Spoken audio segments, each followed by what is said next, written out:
Liberty Nation. Truth is making a comeback.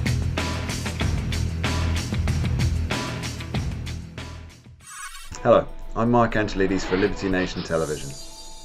There are folks out in America, and even in my homeland Britain, that are heralding the new Green Deal, proposed by the left's new darling Congresswoman Alexandria Ocasio-Cortez and Senator Ed Markey as a rebirth of the nation, a way forward for a country struggling with environmental and inequality issues. And indeed, some of the proposals within this platform are strikingly new, at least to the USA. However, if you're familiar with how the Chinese Communist Party has managed their affairs over the last 50 years, you might be forgiven for thinking that this new Green Deal has been lifted straight from their playbook. Let's look at a selection of a few of their stated aims. A job with a family-sustaining wage, family and medical leave, vacations and retirement security. High-quality education, including higher education and trade schools. Economic security for all who are unable or unwilling to work. And of course the ostensive goal of 100% clean and renewable energy production. Offering economic security via a job that will be paid for by the government, or the option to not work at all, also paid for by the government, raises an important question. How do you pay for it? In the recently released FAQ overview, we have an answer that will surprise almost no one. Quote, "The Federal Reserve can extend credit to power these projects, and investment and new public banks can be created to extend credit. There is also space for the government to take an equity stake in projects to get a return on investment." End quote.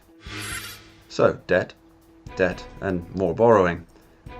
Now, having spent a decade in China learning as much as I can, I have some insight into how this whole thing is nothing more than a rehash of Mao Zedong's state policies.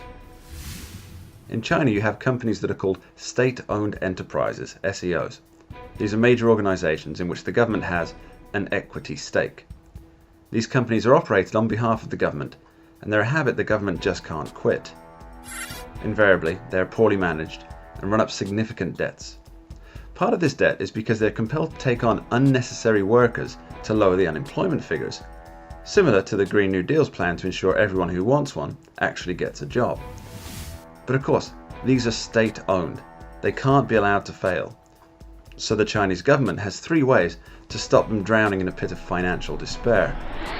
First, they give them money, cold hard cash, which somehow, whether through corruption or mismanagement, disappears quickly.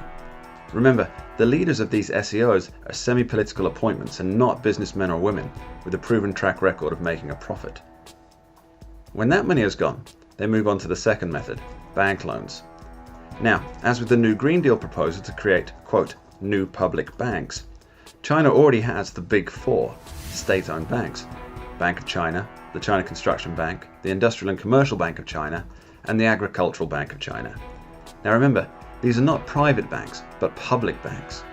The government allows the banks to loan out more cash in ever-increasing sums, with the proviso that a percentage of this money goes to state-owned enterprises. More money down the hungry black hole. And finally, when that money is sucked up and squandered, the central government announces yet another round of quantitative easing, or as real people call it, printing more money. This devalues the cost of the currency and supposedly stimulates a market, which is good if you're market viable.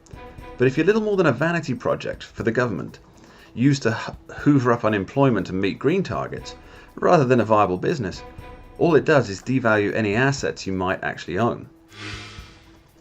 Since 1949, when the Communist Party took over, SEOs were the only game in town until at least the late 70s.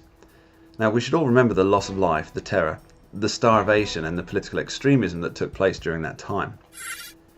I find it almost impossible to believe that the writers of this new Green Deal, being an almost exact replica of the declared economic policies under Mao Zedong, have not made the connection. So the only remaining answer must be that they do know. And if they do, why then are they ignoring history? We've seen this exact thing before, and it resulted in the deaths of over 20 million people. China realizes this, and it's moving away from it. Why then are leaders such as Ocasio-Cortez, Kamala Harris, Cory Booker, Elizabeth Warren, Eric Swalwell, and Bernie Sanders so gung-ho for it? Perhaps it's time to start asking the right questions. I'm Mark Angelidis for Liberty Nation TV. Thanks for watching.